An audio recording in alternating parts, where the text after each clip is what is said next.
What's going on, y'all? Taylor here with y'all 106.7. Today we are joined by country music singer, songwriter, producer, and quite the fisherman, Mr. Radney Foster. Welcome to y'all. Thanks so much. I'm glad to be here. We are excited to have you here today. We got a lot to talk about. We do. We were just talking about you're going fishing soon. I'm going to Belize. There's a songwriter, week-long festival down there, and I'm like, you're going to pay me to go to Belize, and I only have to sing twice? Yeah, I'm going to do that. Not a bad day at the office. No, it's not. It's pretty good. And my wife's coming. Of course, she said if I'm not coming, it could mean a lot of trouble. So that was easy decision to make. Absolutely, getting tans, cold here in Nashville. But I want to dive in and talk about you a little bit. You've written 8 #1 hit singles. Is that right? Yeah. Wow. The weird thing is I've written songs for myself. And Foster and Lloyd, and this is one thing that one of the ones they can't take away from you. Our debut single was called "Crazy Over You" in 1987, and it was actually late '86 is when it started. But in '87, it went #1, and we were in Radio and Records and in Gavin. Didn't go #1 in Billboard, but it was the first time that a duo had their debut single go #1 in the history of country music, and so that was kind of a rocket. That's a big deal. That was a rocket taking off. Yeah, it was crazy. Well, some of the hits you've written have been for you and other artists, like you said, but Nobody Wins. I'm obsessed with thank that you so song. Much. It's just so great. Thank I love you so it. much. But you've also written, for Keith Urban, The Chicks, Hootie and the Blowfish. And I didn't know that you wrote "Raining on Sunday" by Keith Urban. That's probably my favorite Keith Urban song. Oh, thank you so much. Yeah, it was on an album that has a sordid history. When Clive Davis retired from Arista Records, they closed down the Texas division because the guy who was coming in after says, I don't know anything about Red Dirt or Americana music. I don't even know what the hell it is, so just close it. Mm-hmm. And so that song became a hit for me in Texas and kind of nowhere else until, Keith got a hold of it, and he made it a worldwide hit, which is a really good thing for my family. So yeah, that's really good. Well, you also recorded it on your latest project, For You to See Stars. I love your version of that song. Oh, thank you. Yeah, I redid it because For You to See the Stars is the first time I'd done anything like this. So I wrote a book of short fiction to go with the album. So there's a short story for each song on the album in a book, and it sold like gangbusters. And what was really crazy is we hardly sell CDs anymore, and except to Grimies, places like that. Shout out to those guys. But bookstores would say, "Oh, we want to buy the package." So they bought the book and the CD, and we're selling them as it's like, you got an uncle that likes country music, you should have him read this and listen to that. So when I was doing it, it was all new songs, and my wife smartly said, "Go drive around in your truck and figure out, an older song that everybody knows that you can find a short story in it." And so the one I found the short story in was "Raining on Sunday." So I was like, okay, we got to go recut that thing. I got to hear the book part of it because I'm sure it dives deeper into the story. They're kind of, sometimes it dives deeper, and sometimes they're sisters, or cousins. And there's a song on there called Sycamore Creek that is kind of a story song that's really about 20 years of these people's lives, and because each verse goes a little further, and so the short story is about how they met in high school, their senior year of high school. It's kind of fun. Is that how you met your wife? No, I met my wife because she was an editor and a journalist at Gavin, which used to be, no longer exists, but used to be one of the important trades. And we knew each other for about 7 years before any sparks flew or anything like that. And then I can remember, there was this time period, it's like, I can't go out with you. I maybe could go out with you, but if I do, I can no longer write about you. And I was like, I'll take that. It's okay. Yeah. Just write all good things. It's fine. Yeah. Well, that was a good call for her to tell you to put that on your album. Oh yeah, it worked out real well. Mm-hmm. And the stars, it's beautiful. It's got to be dark enough for you to see the stars. You have a very poetic writing style. Thanks very much. I think lyrics always were the first thing for me over and above a melody. I would scratch something out. I'm the guy who has to pull the car over and scratch something out and call my wife and tell her I'm going to be late, and those kinds of things. And then the melodies seem to come around afterwards. But although there's been plenty of times when I wrote a melody and I'll scratch my head for a month and say, I got to figure out, that's just too good sounding. I got to figure this out. So I agree. Lyrics always just hit the hardest for me, man. They'll just make you cry. Well, I think that's the heart and soul of country music. Waylon Jennings said, 3 chords and the truth. Oh yeah.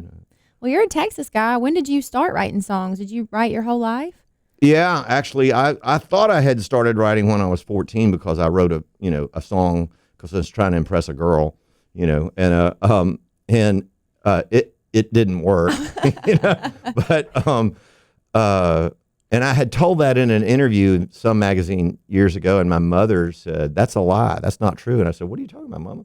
She said, "I have lyrics that you wrote out, as songs in Sunday school when you were 6 and 7 years old. And I'm sure it was to Jesus Loves the Little Children or something that, we sang in Sunday school. And I just decided to write my own words to it.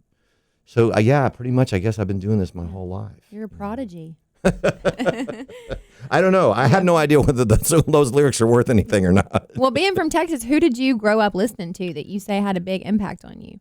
Definitely both country and rock that would have been both in, played on mainstream country stations and on rock stations. But there was the whole, outlaw movement. And so Willie Nelson, Waylon Jennings, Guy Clark's first record, Old Number One. I mean, those records had, I remember I was in high school and they were playing this song by this new guy who nobody had ever heard of, but the DJ was like, "Well, do you think this is a pretty cool song?" And he played "Stars on the Water" by Rodney Crowell. And I stayed in the parking lot and listened to the whole thing. Was late to English class and had to get a detention note. And, totally worth it. I told Rodney that story. He said, "You were my people." That's great. So yeah, I think those singer-songwriters had this really big impact on me wanting to do this. And I was always playing in bands in high school and college and thinking, well, my heroes write songs. So, and we played covers, but we would, I'd always stick one or two in the set that I had written. Yeah. Well, you also produce for other people. Yes. Randy Rogers Band, you produced some albums for them. Yeah, I actually, this last year was the 20th anniversary of their first album, Roller Coaster, which I produced. And then I just finished doing the year before their most recent record called Homecoming, and it was really fun to get. I hadn't worked with those guys in about a dozen years, so it was really fun to go back in the studio and kind of revisit old friends and also write some more songs with Randy. It was really fun. And you can probably connect in a way that other producers can't, being a songwriter yourself and an artist yourself. Sure. You can hear I different think things. anytime that I'm producing a record, I think we're making a mistake if we don't let me sit down with the artist and try to co-write a few songs. And it's not that I write all of them or even change, but I think also for me, I'm able to, and it's hard to tell an artist who's written a song, and it's rare that they'll do it. Back in the day when I was first here in Nashville, they would do it a lot. Publishers would, and A&R guys would do it a lot. Like, I think your first verse is your second verse, and your second verse sucks, so get rid of it and write another first verse, and these days that's very sticky business. But I think that I can politely tell those guys or gals that kind of thing, and they'll listen to me because they know what I've written, and it gets easier to say that kind of stuff. And I'm never pushy about it, but it's like, you might want to think about, Oh yeah, you're a songwriter. Well, what they say about you. Yeah. There's 2 questions that we always like to ask people here at Y'all. The first one, is there a song from the 90s that you wish you had written or recorded? Oh, gosh, there's so many. Let me think of that. I know. That's really tough. You know what? Walk Away Joe. Oh, my gosh. That's just for starters. There's a dozen more after that. That's a great one. When I Call Your Name. My gosh. Vince just knocked it out of the park with that song. And, it was those were heady times, and it was a really cool time period to be playing country music. I did a ton of shows with Vince. I did a ton of shows with Mary Chapin Carpenter. I did a ton of shows with Hank Jr. I did, so it was all kind of all over the map as far as that was concerned. But it was a really cool time musically, and I think that the record labels were really kind of, and particularly at Arista Records, Tim Dubois was really, I want you to have the freedom to be an artist. I really do want you to think that way. I want to hit songs too, because I want to get them played on the radio so that they'll enjoy. But, he'd hear a song and I go, and I would say, well, this might be an album cut. And he's like, well, I'm not letting you make a record unless we're doing that song. And I know it's not ever going to get played on the radio, but man, it sure is going to build a whole bunch of fans. And that was refreshing. Yeah, a lot of authenticity. Oh, yeah. Then. I mean, that's all we play here. We play 80s, 90s, early 2000s country because there's just something to be said about that time. Like I think it had its moments. Mm-hmm. Our next question that I always like to ask, what is advice you would give your younger self? Maybe when you moved to Nashville, 21-year-old self, what would you say? Which that is I was 20. I just turned 21 when I moved to Nashville. And, I would tell myself not to be so scared. And I would tell myself that, you're going to be all right. And you're going to be loved in ways by family and friends and get to make music in cooler ways than you can even imagine at this point. So I think I'd tell myself not to be quite so scared. That's good. Thank you for sharing that. I think a lot of times we're afraid to step out of our comfort zone. That holds us back from so many things. Oh, yeah. I think, I don't know any, one who's a creative who doesn't have both of these things. I had all the ambition in the world, and I had also all of the imposter syndrome in the world. And it just depends on which side of the bed I woke up on. It's like somebody asked me, because, I spent a year, I took a year off from college, and I spent that year walking, this is old school, walking Music Row with a guitar case, walking into a publisher's office, can I play y'all some songs, and getting rejected and thrown out. And in that year, I found one publisher that wouldn't throw me out of his office. And that was a big victory, But I had Rolling Stone magazine of all things asked me about that and said, well, what did you do with all that rejection? And I said, I was just full of myself enough that I would walk out of there going, man, that dumb SOB has no idea how talented I am. That was good for you. Probably helped you through. Helped you keep knocking on the next. Then I'd wake up the next day and go, oh God, I don't know how to do this at all. So it's and it took me, from 1981 to 1985 before I got a publishing deal, and for I don't know, a year, nothing really happened except I met Bill Lloyd, and in 1986 we wrote hit singles for 3 other people, and then wrote that first Foster and Lloyd record, and which has, I don't know, 4 or 5 top 20 hits, and one of them a number 1. And I mean, it really was like riding a rocket. It was pretty crazy. Oh, I can only imagine. Well, 8 number 1 hit singles. I think you've done very well, and you're not slowing down anytime soon. No, you have a show coming up at Chiefs on Broadway, February 16th. I love that little room. I mean, he's built just